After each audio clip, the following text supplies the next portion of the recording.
subscribe and share them, and hit that like button for me. Hey everybody, it's Matt with Everywhere Auto Repair. Today, it's a late one. We're working on a Dodge 2500.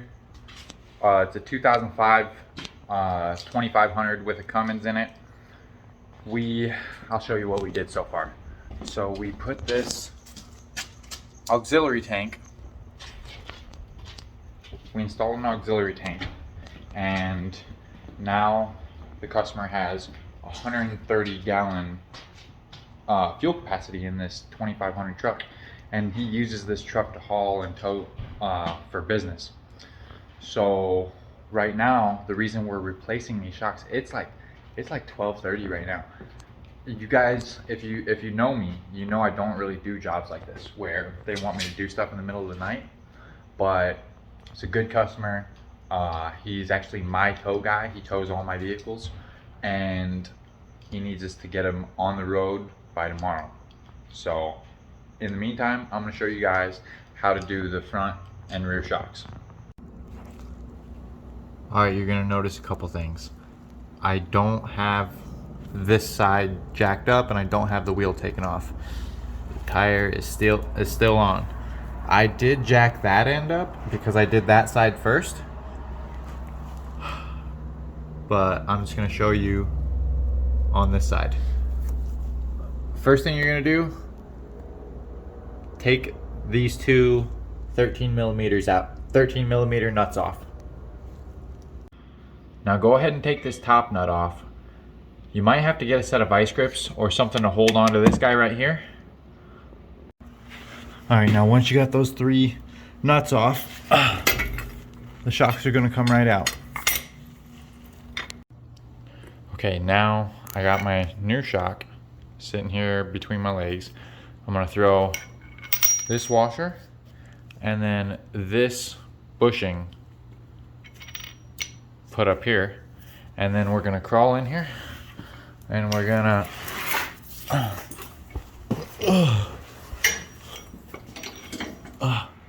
see what I'm doing? I'm sticking it up in there, and then okay, now I'm gonna put my two nuts on the bottom in and thread that through the top, and the nuts on the bottom are going to hold the thing in while I put the bushing and the nut on the top. Now I'm gonna put this bushing right in there. I'm gonna take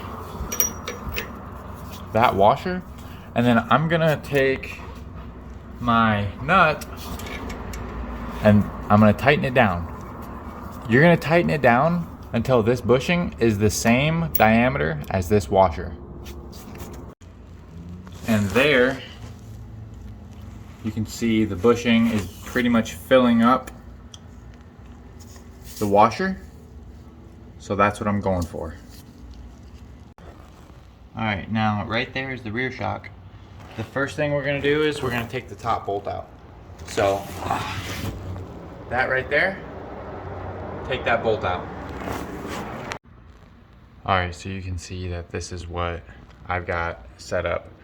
Got the impact with a medium extension and a deep well, and we're just going to spin this thing off.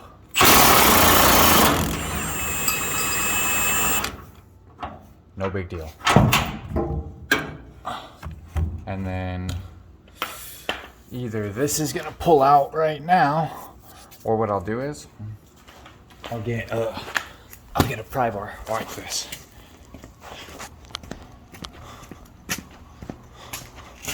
So I'll come in with the pry bar.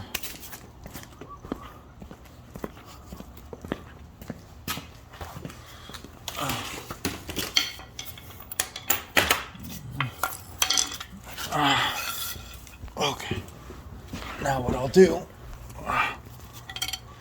I'm going to come in like this, and I'm just going to take the tension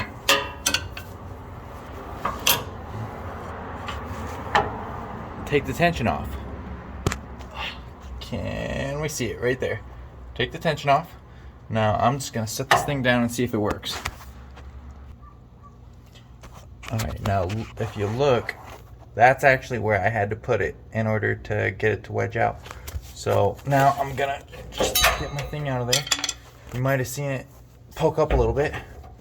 Okay, now I'm gonna come in and we're gonna take this bottom bolt off.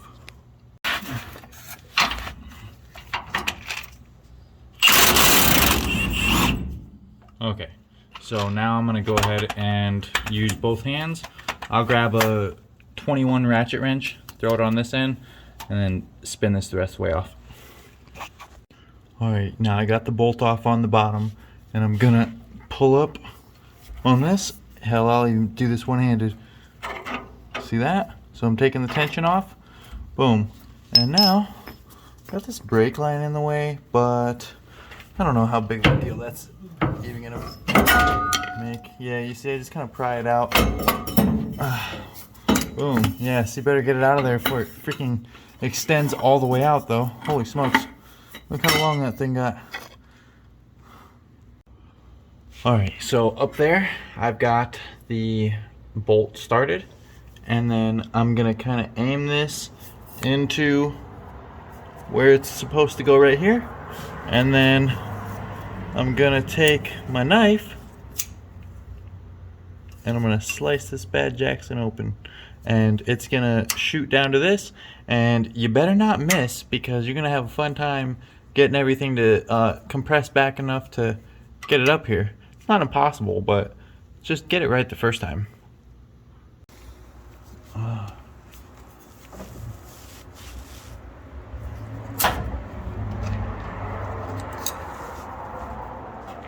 Oh look, there's just a little tiny thread holding it on. Or oh shoot, there it goes. Oh look, I can actually kind of hold it by hand. So we'll see if we can even catch it on the way down. Oh, come on, get in there. Yes. Oh yeah. First try, hole in one, boy. Now I'm gonna go ahead and grab that nut. And I'm gonna do some of this action. I'm gonna spin that boy on right there, and then I'm gonna get my ratcheting wrench set up, and then I'm gonna grab my impact.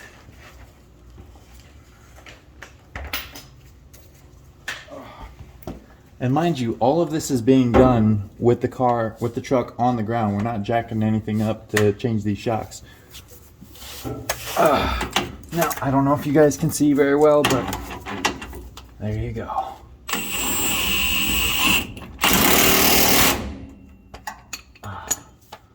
All right. I was wearing ear protection for every time I used the impact up until now, so I get a nice little ring in my ears. Now I'm gonna tighten up the top right there, just the same way that I loosened it up, and then I'm gonna go ahead and show you how to do the other side. If it's any different, I'll show you. If it's the same, you'll see an outro. Okay, so this side is different. I had to take this little 8mm out, and right there, I already got the bolt out, or I didn't get the bolt out yet, but I loosened it. So that's how it's different on this side. The bottom is gonna be easy. It's the same. Just get your ratchet, and get your impact in here, and it's no big deal. Alright guys, so I hope this made it really easy for you. Real simple. This job is nothing. You don't even have to jack the car up really. I jacked the front end up. You do have to jack the front end up because the shocks come out the bottom of the control arm. But it's easy. It's super easy. If you have any questions, go ahead and let me know. If you could, go ahead and like and subscribe and leave a comment. The more you leave comments, the more popular the videos are going to get. So if you could do that, I'd really appreciate it. If you want to support me and support my business and, you know, the YouTube channel and all that, keep an eye out for the hill, guys. What? What? Oh my